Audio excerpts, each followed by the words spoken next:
Guys, आप देख रहे हो यस विज़न प्लेटफॉर्म। मैं हूं सलीम और आज आप लोगों के बीच में एक ऐसे टॉपिक को लेकर आया हूं जिसके लिए बहुत सारे मेरे स्टूडेंट ने और मेरे फ्रेंड्स ने भी कमेंट किया और पूछा कि सर जी को हम लोग ज कब पढ़ते हैं और कब पढ़ते हैं। मीन्स ये कि प्रोनाउंसिएशन ऑफ जी का प्रोनाउंस क्या होता है, साउंड क्या होता है, उस पर बात करेंगे। बहुत सिंपल सा है, बहुत छोटे से टाइम में, मैं बहुत शॉर्ट टाइम में आपको बताऊंगा कि जी को कब ज पढ़ेंगे और जी को कब ग पढ़ेंगे। फ्रेंड्स, मैंने यहाँ लिख कर रखा है कि जी के बाद ई आई या वाई अगर हो, जी के बाद ई आई या वाई हो तो जी का साउंड ज होता है।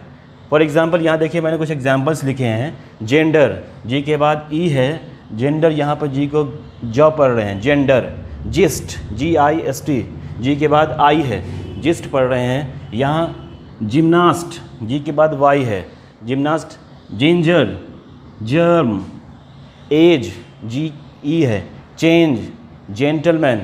ये सब जितने भी ऐसे वर्ड इंग्लिश में मिलेंगे जिनके बाद ई हो या आई हो या फिर बाई हो जी के बाद, तो उसको हम लोग जॉब पढ़ेंगे। लेकिन इसमें कुछ एक्सेप्शन है, क्योंकि इंग्लिश में बहुत ज़्यादा बाद होते हैं। तो एक्सेप्शन, कुछ वर्ड मैंने यहाँ पे पहले से लिख दिया है कि इन सब वर्ड जो यहाँ लिखा हुआ एक्सेप्शन में girl, get, gift, target, hunger, give, gear, together, begin, finger, giggle, ये सब ऐसे वर्ड हैं जिनमें जी के बाद आई या ई दिख रहा होगा आपको, लेकिन इसको हम लोग ज नहीं पढ़ते हैं या इसको ग पढ़ते हैं। ये एक्सेप्शन है। इतने सारे वर्ड्स को छोड़कर बाकी जितने भी वर्ड्स आपको मिलेंगे जहाँ पर जी के बाद ई या आई या वाई हो तो वहाँ पर जी का प्रोनाउंस ज होता है। फ्रेंड्स, जब जी के बाद ए, ओ, यू या कोई कॉन्सोनेंट लेटर हो, जी के बाद अगर ए, ओ, यू या कोई कॉन्सोनेंट लेटर हो तो जी का साउंड ग होता है, वहाँ ज नहीं पढ़ेंगे।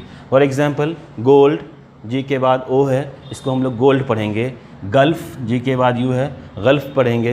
ग्लास, मेगा, जी के बाद ये है। ग्रेप, जी के बाद आर कॉन्सोनेंट है। Gauge, gather, garden, gap, gun और ऐसे बहुत सारे वर्ड मिलेंगे जिनके बाद कोई कॉन्सोनेंट होगा या ए, ओ और यू होगा, तो वहाँ पे ग पढ़ेंगे। फिर एक बार बता दूँ, जी के बाद अगर ई, आई या वाई हो तो जी का साउंड ज होगा, और जी के बाद अगर ए, ओ, यू या कोई कॉन्सोनेंट हो तो जी के बाद जी का साउंड ग होगा। Thank you.